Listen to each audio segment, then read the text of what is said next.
Coucou tout le monde, alors bienvenue aujourd'hui sur ma chaîne YouTube.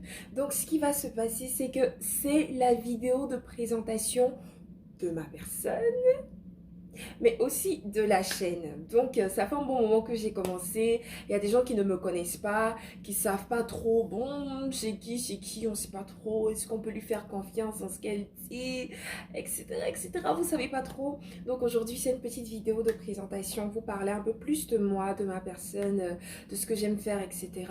Et puis de comment est née en fait la chaîne Manu Parle. Restez avec moi pour la suite de la vidéo.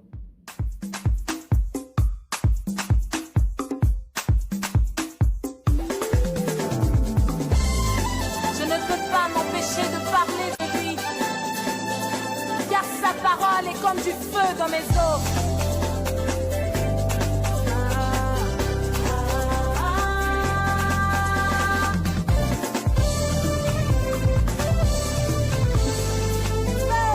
Donc j'avais dit que c'était la vidéo de présentation. Donc je vais commencer à me présenter sur un plan un peu plus personnel et puis je vais répondre à certaines questions. Voilà. Alors mon nom à l'état civil c'est Nofénie Anne Emmanuel et pour ceux qui ne le savent pas, Ini ça veut dire troisième fille. Donc je suis issue d'une famille de 4 filles, 4 belles filles.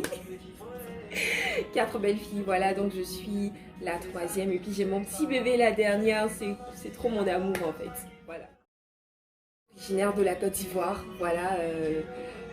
Je suis née en Côte d'Ivoire, après je suis allée en Guinée jusqu'à mes 5 ans avec ma famille bien sûr. Et puis on est revenu en Côte d'Ivoire et j'ai pas quitté la Côte d'Ivoire depuis, jusqu'à ce que maintenant je vienne faire mes études. Donc je suis originaire de la Côte d'Ivoire, ivoirienne 100%, toujours.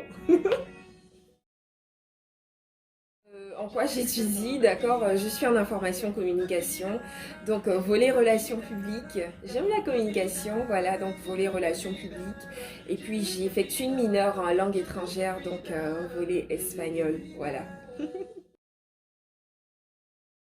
Comment l'idée de la chaîne est née? Ok, très bien, donc j'ai toujours su par exemple que j'allais être amenée à parler. Parce que j'ai le langage facile, je parle facilement avec les gens, etc. Fait que j'ai toujours su que j'allais être amenée à parler, mais pas au travers d'une chaîne YouTube. J'ai jamais pensé, je vous dis, à faire une chaîne YouTube ou quoi que ce soit. Mais il fut un temps, pardon, où j'avais vraiment ce truc-là fort sur mon cœur, en fait, qu'il fallait que je parle. Et puis, bon, je me suis dit, pour la nouvelle année, pour l'année qui a suivi, donc l'année dans laquelle j'ai commencé la chaîne, j'ai mis comme question, je me suis dit, Seigneur, est-ce que je commence une chaîne YouTube ou quoi que ce soit, qu'est-ce que je fais, etc. Et j'avais mis un moment de jeûne prière de 3 jours, je sais plus. Et puis c'est après ce moment-là que je me suis dit, mais Seigneur, ok, si j'ai été convaincue vraiment de commencer, et puis je me suis dit, bon, ok, si je commence avec la chaîne YouTube, je parle de quoi? Je savais vraiment pas de quoi j'allais parler. Et c'est là que l'idée de comment Dieu m'a dit de laisser mon premier petit ami est venue. Donc c'est comme ça que la chaîne YouTube a vu le jour. Voilà.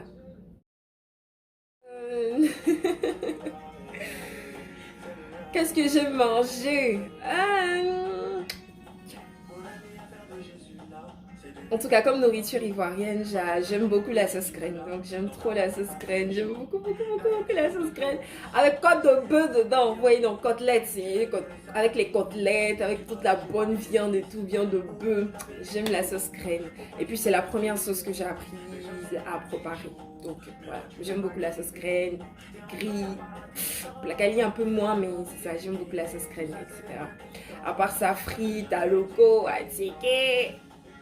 Basic, j'aime, voilà, beaucoup de grillades, etc. Oui, ce que j'aime. Lecture ou cinéma.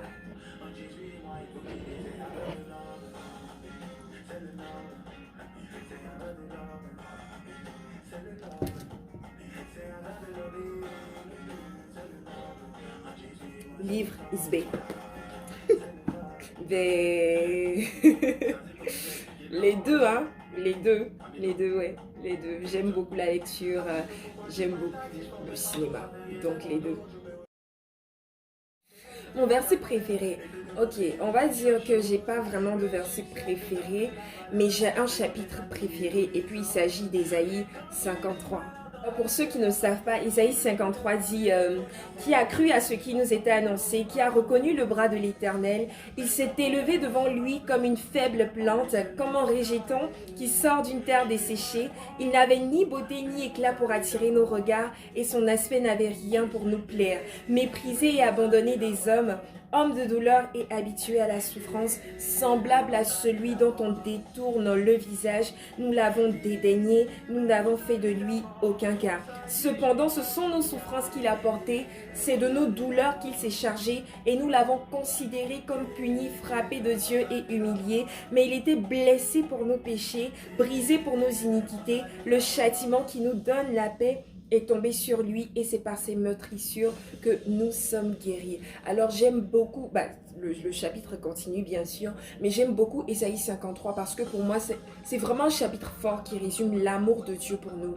Du coup Ésaïe 53 c'est mon chapitre préféré de la Bible. Quelle est ma chanson préférée du moment? C'est une cover, je pense, de Faveur Moukoko. Je ne sais pas si je prononce bien son nom, mais le chant dit: tu ferais un chemin, qu'est-ce qui est si dur pour toi de faire? Commencement et fin, impossible pour toi de mentir. Toujours le même, tu ne commets point d'erreur. Tu es plus que les mots chantés, tu es tout pour moi. Alors les personnes qui connaissent la chanson originale, veuillez me l'écrire s'il vous plaît en commentaire. Donc c'est ma chanson du moment, je l'écoute beaucoup, beaucoup, beaucoup, beaucoup. Voilà.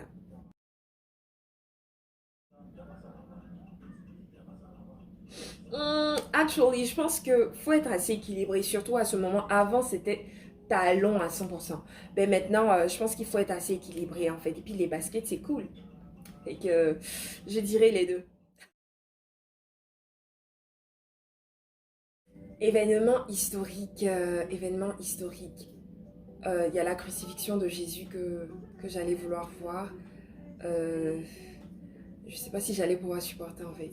Mais il y a une scène franchement que j'ai trop envie de voir. C'est lorsque les gens se sont rassemblés en fait pour lapider la femme adultère et puis que Jésus leur a dit que la personne qui n'a jamais péché jette la première pierre. Je veux tout donner pour voir vraiment cette scène en fait parce que c'était une grosse leçon et puis ça a dû être comme une gifle pour leur visage. Donc oui, événement historique, ce serait ça. J'allais me battre pour la fin de l'avortement parce que je trouve que franchement l'avortement là c'est quelque chose qui est beaucoup sur mon cœur en fait. Je suis contre l'avortement, contre toutes les formes de justification de l'avortement parce que finir avec la vie d'un être humain, surtout aujourd'hui là, tout le monde veut avorter, j'ai l'enfant, ça me plaît pas, j'avorte, etc. Moi, ce serait l'avortement, lutter pour les enfants qui n'ont pas de mots, pour les enfants dont les destinées sont arrêtées, dont les vies sont arrêtées par la décision d'adultes, voilà, je veux bien le dire, pense à elle-même. Souvent, il y en a qui se disent aussi, ouais, peut-être l'enfant, etc. Mais non, je trouve quelque part, désolée si c'est dur, mais que c'est un choix égoïste, parce qu'on ne considère pas la vie de l'enfant, et puis tout le monde a droit à la vie, donc ce serait vraiment pour lutter pour la fin de l'avortement dans le monde, voilà. Si je pouvais dîner avec un personnage biblique, ouf, avec un personnage biblique, ah c'est chaud, moi j'aime les jeunes garçons.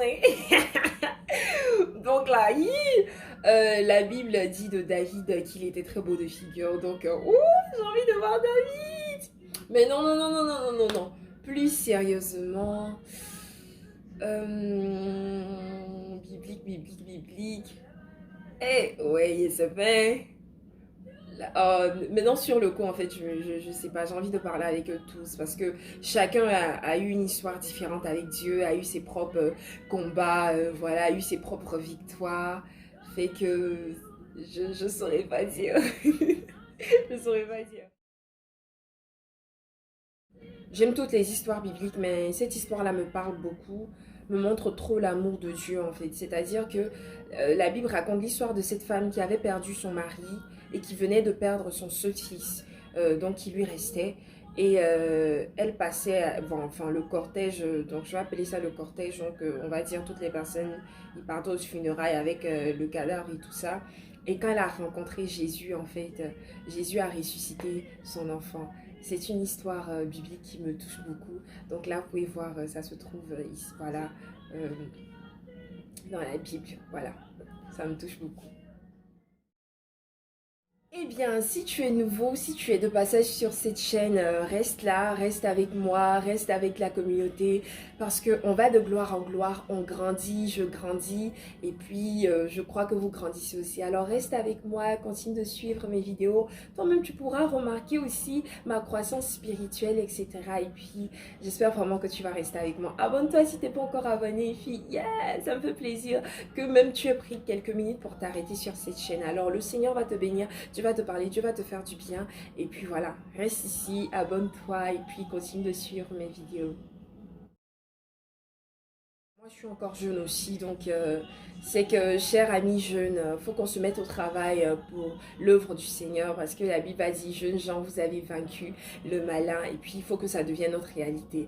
Voilà, nous sommes jeunes, nous avons quelque chose. Dieu nous a appelés chacun à quelque chose, et puis nous formons tous le corps du Christ. Voilà, je disais par exemple que quand tu n'es pas à ton poste, en fait, tu laisses l'occasion à Satan d'agir quelque part. Fait que je prie vraiment, chers amis, chers jeunes, que chacun de nous puisse prendre conscience en fait de son appel, de ce à quoi Dieu l'appelle, du domaine dans lequel doit servir Dieu, et qu'on devienne tous ces personnes-là qui annoncent le Seigneur Jésus, qu'on soit bouillonnant, qu'on soit bouillonnant pour l'œuvre de Dieu, et puis voilà, qu'on soit toujours zélé, qu'on ait de la vigueur, mais voilà, qu'on puisse vraiment servir le Seigneur de tout cœur, qu'on retrouve au milieu des jeunes des personnes qui se mettent à part pour l'œuvre du Seigneur, qui décident de ne pas faire comme les amis du monde, qui décident de vraiment se sanctifier, de marcher dans la sainteté, dans la sanctification, qu'on retrouve de vrais modèles parmi nous. Que le monde dise, ah mais aujourd'hui on ne fait plus ça, mais qu'au milieu des jeunes chrétiens on puisse trouver que ça se fait encore toujours.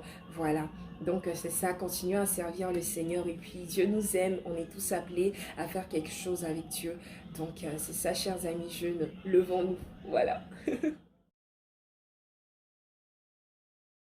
Et pour quelqu'un qui ne connaît pas le Seigneur, mon ami, je veux te dire que c'est la plus belle chose qui peut t'arriver, parce que c'est la seule personne qui te promet la vie éternelle après ton passage sur la terre. C'est la seule personne qui a prouvé son amour en emmenant son enfant, son fils unique, pour mourir sur la croix. Lui qui n'avait commis aucun péché, il est mort pour toi et pour moi. Jésus t'aime, Jésus t'aime, Jésus t'aime. Il voit ce que tu traverses, il voit ce que tu ressens. Il veut t'accorder la paix, il veut t'accorder la joie. Il a dit, à vous tous qui êtes fatigués et chargés, venez à moi et je vous donnerai du repos. Il y a plein de promesses dans la Bible. Il y a plein de promesses avec notre Dieu. Il ne nous promet pas qu'on va vivre une vie toute paisible sur la terre, mais il nous promet un avenir glorieux dans les cieux où nous serons avec lui. Mon ami, Jésus t'aime. Et puis voilà, donne ta vie à Jésus. Il y aura des combats, il y aura des difficultés, il y aura des échecs, mais tu seras toujours joyeux et tu auras toujours l'assurance que Christ est avec toi. C'est la plus belle décision et la plus importante de ta vie, bien sûr.